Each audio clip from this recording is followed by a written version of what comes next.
Hi friends, நாங்க இன்னைக்கு மீன் சாப்பிட போறோம்.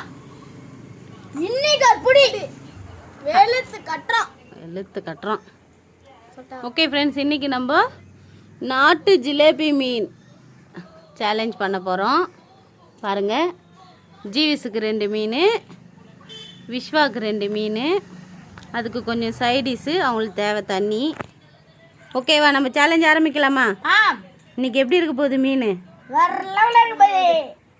ஓகே ஃப்ரெண்ட்ஸ், ஸ்டார்ட் பண்ணிடலாமா? பாருங்க, பார்க்கும்போது அப்படியே சாப்பிடணும் போல நாக்கு ஊறுது.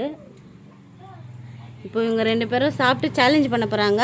முள் இருக்கும், கொஞ்சம் பார்த்து சாப்பிடுங்க. ஓகேவா? 3 2 1 ஸ்டார்ட்.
மீனிலே ரொம்ப டேஸ்ட் எது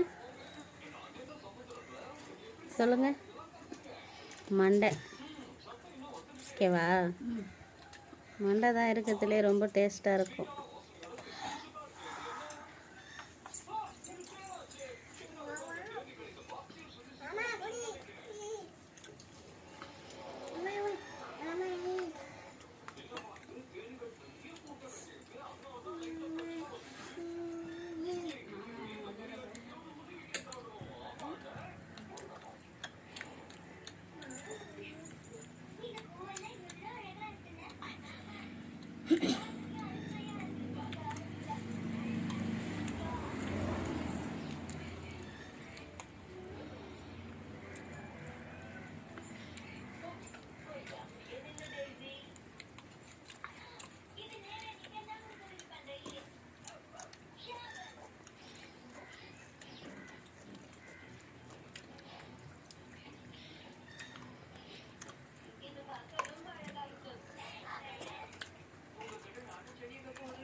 ஃபிஷ் வச்சுக்கிறேன்.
முடிஞ்சிடுச்சா? ஜூஸ் முடிச்சிட்டான். இன்னைக்கு சேலஞ்சில் வின் பண்ணது ஜீவி. எவ்வளோ சேலஞ்சுக்கு அப்புறம் மோகி இப்போ தான் ஜீவி இப்போ தான் வின் பண்ணிக்கிறான். என்ன ஜீவி ஒரே ஜாலி போல். குழந்த பையன் எத்தனை வாட்டி லூஸ் பண்ணிட்டான். அண்ணனுக்காக ஒரு வாட்டி விட்டு குத்துட்டான் தம்பி இல்லைடா. பாருங்கள் எவ்வளோ க்ளீனாக சாப்பிட்டுக்கிறான். இதை வந்து குழந்தைங்கள்லாம் கொடுக்கலாம் ஃப்ரெண்ட்ஸ். ஏன்னா இதில் வந்து ஒரே ஒரு முள் தான் இருக்கும். இந்த நீட்டாக வருது பாருங்க, அந்த ஒரு முள் தான். மேலே தூக்கி காட்டு, அந்த மண்டையை பிடிச்சி தூக்கி காட்டு. இந்த முள் மட்டும் பார்த்து சாப்பிடுங்க. சைடில் இருக்கிற முள் அதோட அந்த நீட்டு முள் தான். மற்றபடி இதில் முள் இருக்காது சைடில். இந்த முள் அதனால் இந்த முள் அதனால் குழந்தைங்களுக்கு சின்ன பசங்களுக்கெல்லாம் கொடுக்கலாம். இங்கே பாருங்கள் விஸ்வாவும் க்ளீனாக சாப்பிட்டுக்கிறான். விஸ்வா மீன் எப்படி இருந்தது? நல்லா இருந்துச்சு. ஜீவி உங்களுக்கு? சூப்பராக இருந்தது. இந்தமாரி நாட்டு ஜிலேபி மீன் எப்படி இருக்கும்? இந்த கடல் மீனோட ஏரி மீன். இது எங்கள் ஊர்லேயே பிடிச்ச ஏரி மீன். செம்மையாக இருக்கும், சாப்பிட செம்ம டேஸ்ட்டாக இருக்கும். ஓகே பை சொல்லிக்கலாமா? ஓகே ஃப்ரெண்ட்ஸ், இதே மாதிரி நம்ம இன்னொரு வீடியோவில் மீட் பண்ணலாம். பாய்.